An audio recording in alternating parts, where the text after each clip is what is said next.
Hello!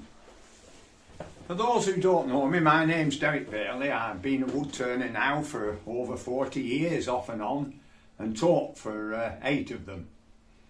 Well, as we all know, Christmas is coming, and I think it's time to do a few videos that's Christmas related. This is a short video, 20 minutes about, and it's a nice little project for beginners, and can be developed. I'm sure I'll probably discuss what sort of things can be developed after the video, at the end of the video. But it's proved quite enjoyable to do, and I hope you like the outcome of it. I'm not going to tell you what it is, you'll probably guess halfway through anyway. But it all helps to make the video, I hope, a bit more interesting. Anyway, that's enough waffling. Let's get on.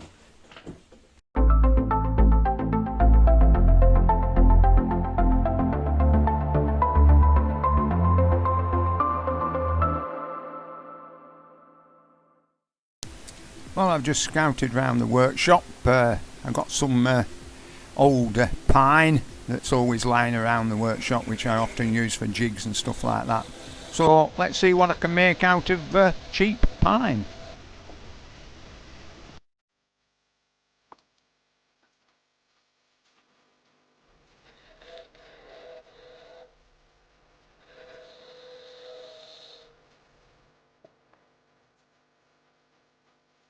I'm going to revert back to my little indexing jig that I made in a previous video. I'll offer a link in the description.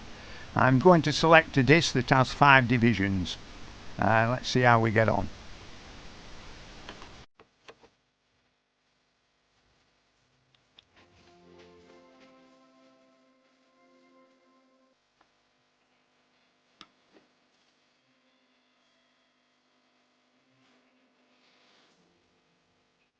I'm going to make a small bowl. I've just measured the diameter, and I'm just making sure that the width is equal to the diameter.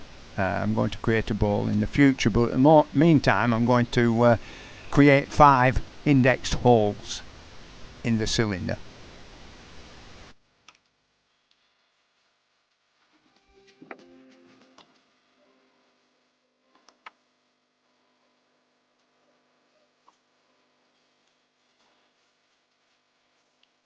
I'm going to drill 5 holes 6mm diameter, but I'm going to use the actual thin 4mm rod with a point on it just to pinpoint the positions of the holes, and I use the Forstner to flatten the area around the hole ready for the 6mm drill.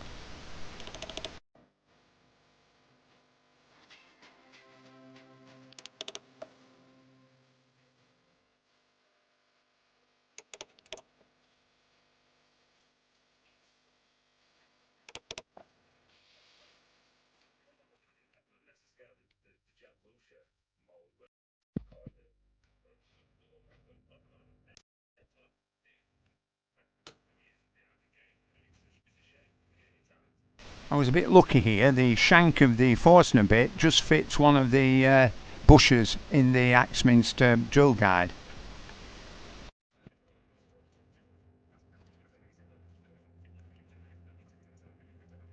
The reason I used the punch previously is because it's difficult to line up visually the Forstner bit on the centre line that I've scribed on the cylinder.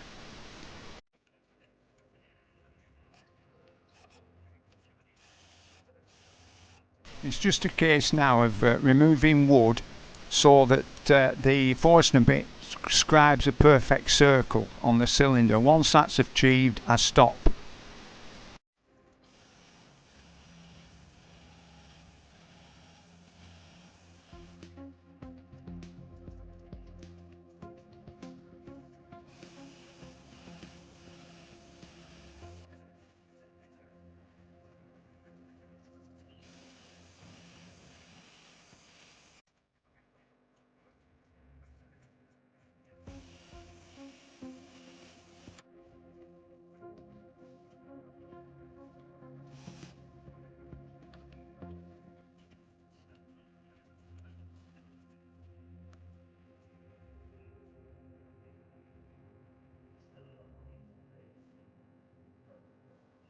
I've forgotten how many times I've got it in the wrong order.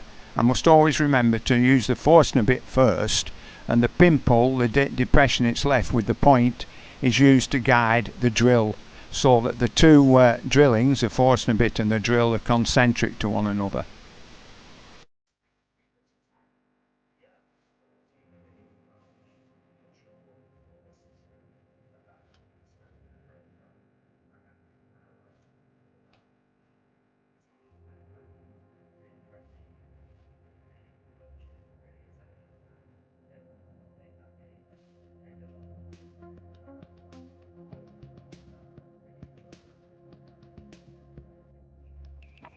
Here I'm just establishing the depth I need to drill the hole. Obviously I don't want to go right through to the centre.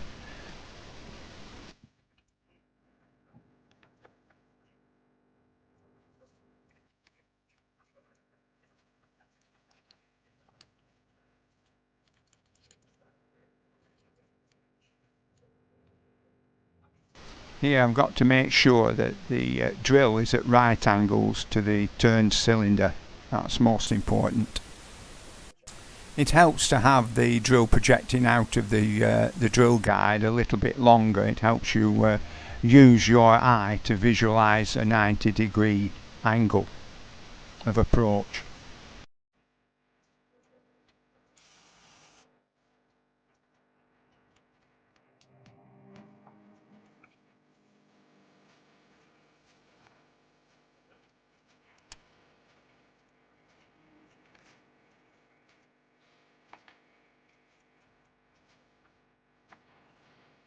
One advantage of drilling pine, it's nice and soft and you can speed up by just moving the tailstock itself.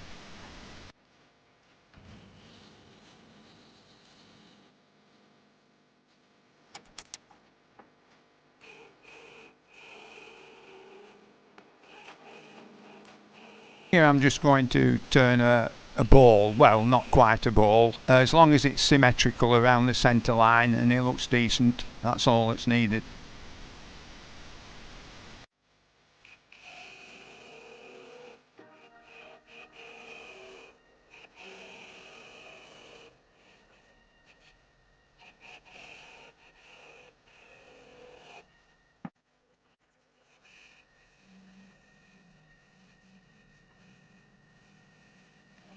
One of the disadvantages of using soft pine is when you drill a hole you get a lot of fraying of fibres.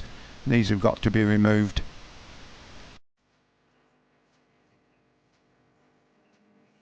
I make quite a few jigs over the years and it's nice to have a pack of dowels, it saves making them.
Some years ago I made a nice little parting tool. It doesn't go very deep but it's very thin and it's proved quite useful over the years and I'm quite happy with it, and this is an ideal opportunity to use it.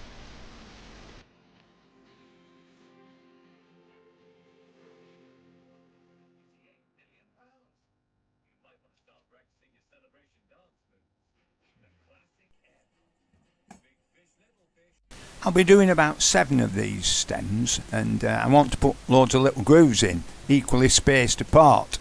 Well, having to measure them all up is not something I'd ideally want to do, so I'm using an old jigsaw blade, well, a new jigsaw blade to be honest, where the teeth are evenly spaced, and I've used these to offer little pricks into the wood and use them as a guide for the pencil.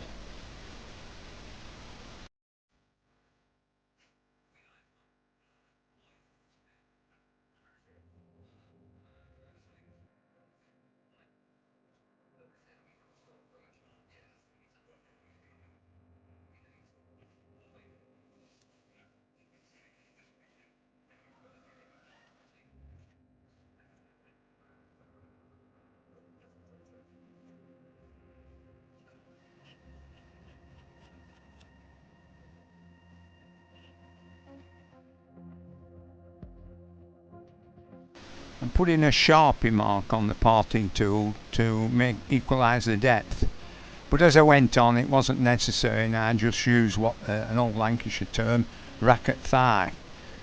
Just used it visually and that was quite adequate.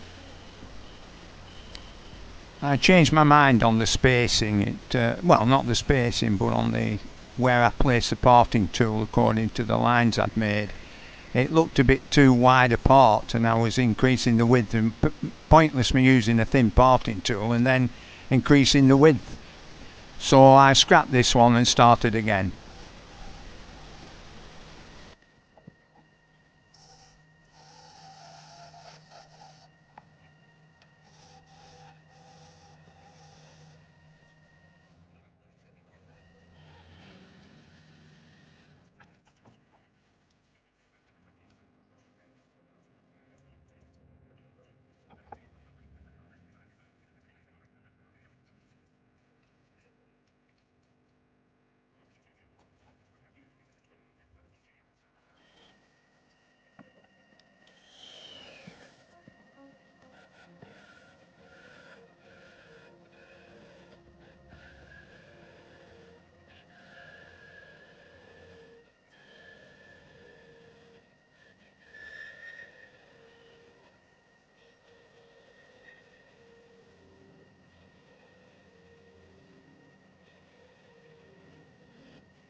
That's better. The grooves look closer together, and just using the width of the parting tool made it look a lot better. A little Christmas tree. Well, one down, 6 more trees to go.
And here I am making the last little Christmas tree.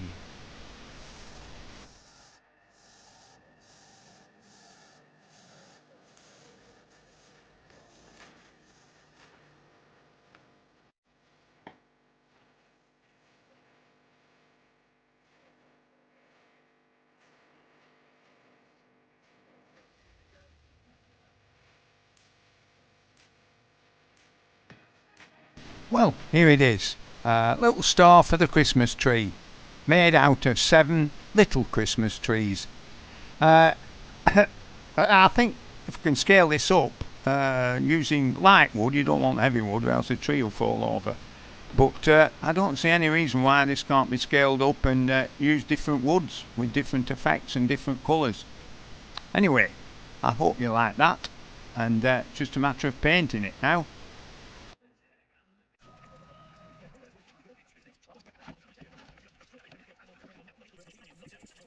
Here I'm just making a larger version of the star using a centre hub, 5 apertures as before, but this time the petals, if you like to call them, I don't know what you call them, projecting from the hub will just be plain.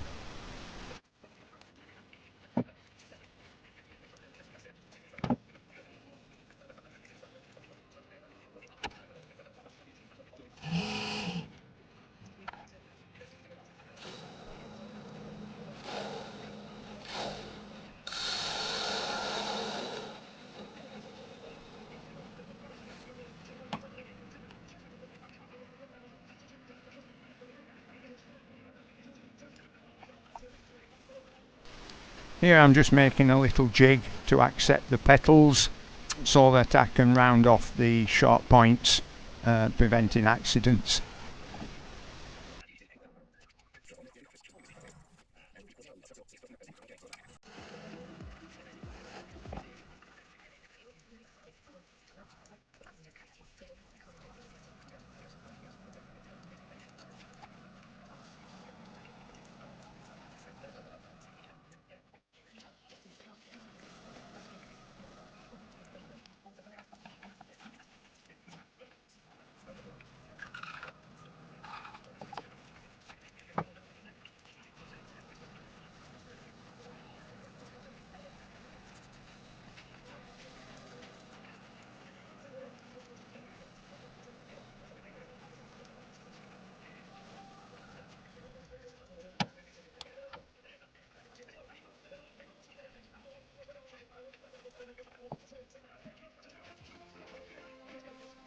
Instead of drilling a 6mm hole in the end of the petals, I just made a dowel using the wood from the petals. Saved me using the dowels. I don't know why I didn't think of that before.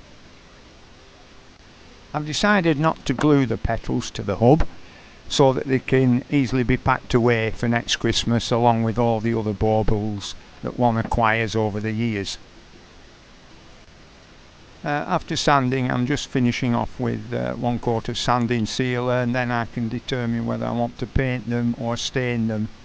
By staining, you show off the natural grain of the wood, and painting just gives it a flat, shiny finish, and the grain doesn't show through. So it's up to you really.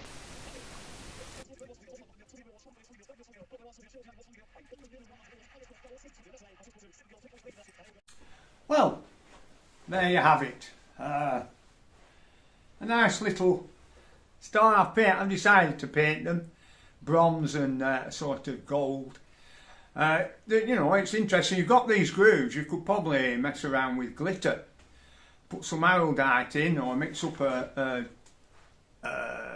glue, and glue some, sprinkling some glitter on it, and then returning it to the shape, and you've got glitters in the grooves. You could do that with resin or with araldite.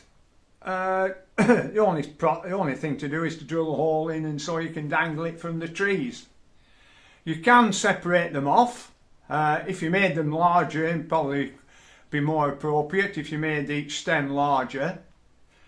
But you can take them off, he says, and angle each one from the tree, from the actual Christmas tree, so you could dangle each one. So you've an option there in doing that. I haven't glued them together for that reason. And then this is a scaled up version. This time I haven't used 7, don't know, petals or whatever you call them. And that's just plain wood. You can stain them or do what you want with them. You could put the grooves in, or perhaps put little holes in and fill them up with glitter. So it's up to you what you want to do. I'm just showing you the basics, and I hope that you've enjoyed them and they're used to you. With Christmas coming up, you never know. They may take pride of place, who knows. But don't make them too big and too heavy. Okay, take care. Catch you later. Bye.